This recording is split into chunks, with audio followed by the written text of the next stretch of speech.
Hello, and thanks for joining your Body Advocate podcast. I'm Ruth Cummings, your host. And today I want to talk about how you can spread trust in any type of team setting. Let's take a deep breath to relax. Ready?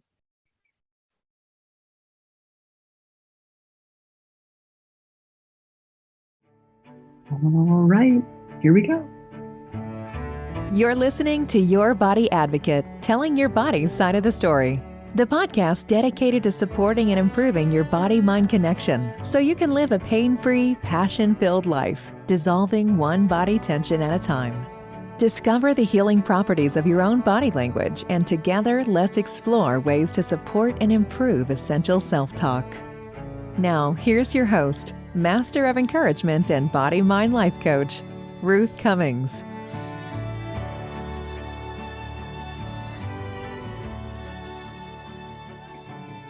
All right. So today we're going to talk about how to spread trust in any team setting.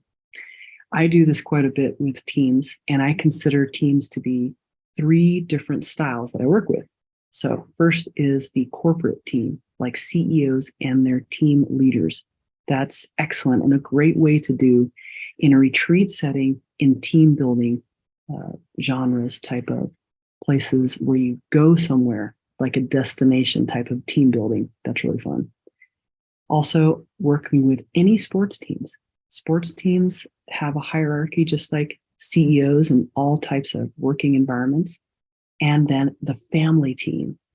There's also a hierarchy, and teams and trust is very important in all these three types of teams: corporate, sports, and family teams.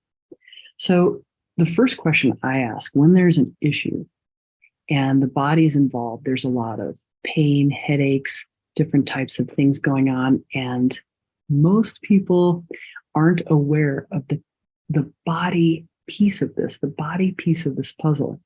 So I like to come in and just suggest some ideas. If people can be open to the possibility, then we really can get a lot of work done.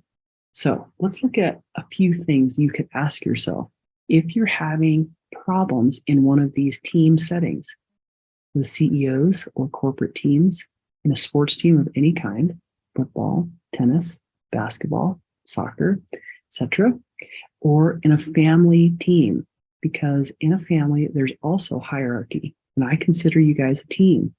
So let's look at these trust questions a little closer. First of all, what is your relationship with trust? Sometimes people haven't heard that type of question before, but if you look at it, what is your relationship with trust?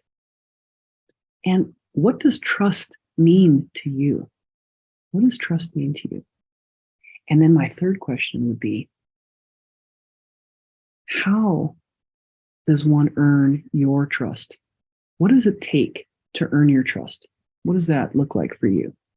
And that's different for each person. So once you can add those questions in your brain and be very open and clear about that, and not angry that I'm even asking, or not feeling like this is a really silly exercise. Those are types of resistance that might be interesting to look at a little bit closer. But what is your relationship with trust? What does trust mean to you? And what does it take to earn your trust? What does that look like? So after you look at those questions, then I would suggest there's many, but here's the three I would start with. And I'm going to start with the one, if you have a level of trust already, then you can try this type. The first one would be to touch people with respect. Like for Dale Carnegie in his leadership training and speaking training, how he would talk about earning trust from people and just touching somebody lightly when you're talking to them.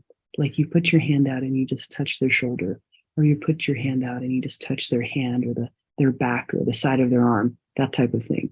The same thing can happen in teams, in corporate teams and families. But some people, you're not at that level.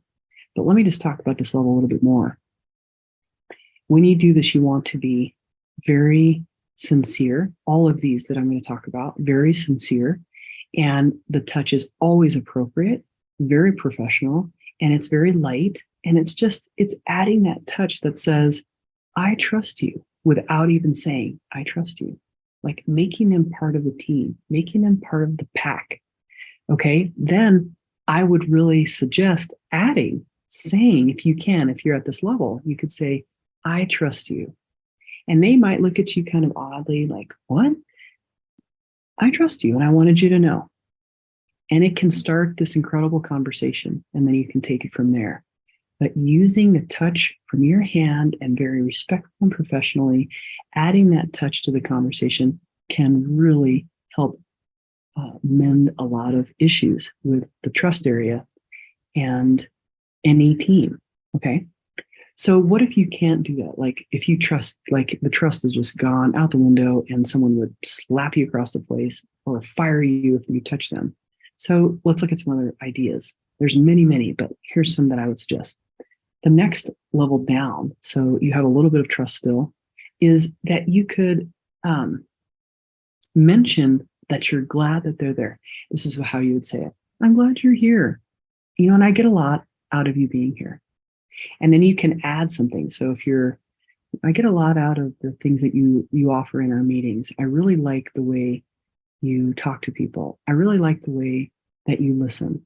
I really like the way that you don't attack people when they tell you you're wrong. I really like the way that you do your job, throw a ball or a manager, something like that. Okay. So you can fill in the blank, but the main idea is to give them appreciation with your words, eye contact, and just the way you open when you're saying this. So you have your body be facing their body. So there's a lot of body language that shows how to be open and respectful to people. And this is one of those times where you could use that. But saying something very appreciative that shows that you appreciate what they offer and they bring to the table. Let them know that. Sometimes we assume that people should know. I get this a lot. My kids know that I love them. Well, why? Because they just should know. And you hear this in corporate and in sports teams. I work really hard and all they do is want more. All they do is complain or get mad at me for working so hard. So they're jealous. Like there's this lack of trust, right?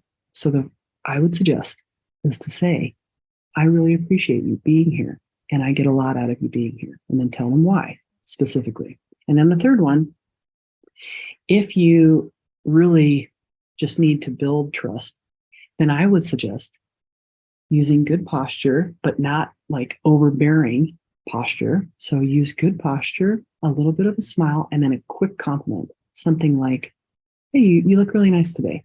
And just keep walking. There is not a need for a response. You are just giving. You're going to give. You're going to give very quickly, very sincerely, and then not expect anything else. A lot of times we'll say, you look really nice today. And then we're expecting, well, you look really nice too. Or you did really good in that meeting. Oh, well, you did really good too. And give your compliment very, very lovingly with no expectation of anything in return. So if you follow these three, and call me if you need some support, to build trust in whatever team you're working with, whatever team environment you are in, I think it will add trust to your team. And I have a great example of this, of working with Emmanuel Logan Green. So Manny was on a football team and goes through this. It's in one of the podcasts, and I will add it below. It's also on the success stories page on our website, ruthcummings.com. That's a great story. It's really fun.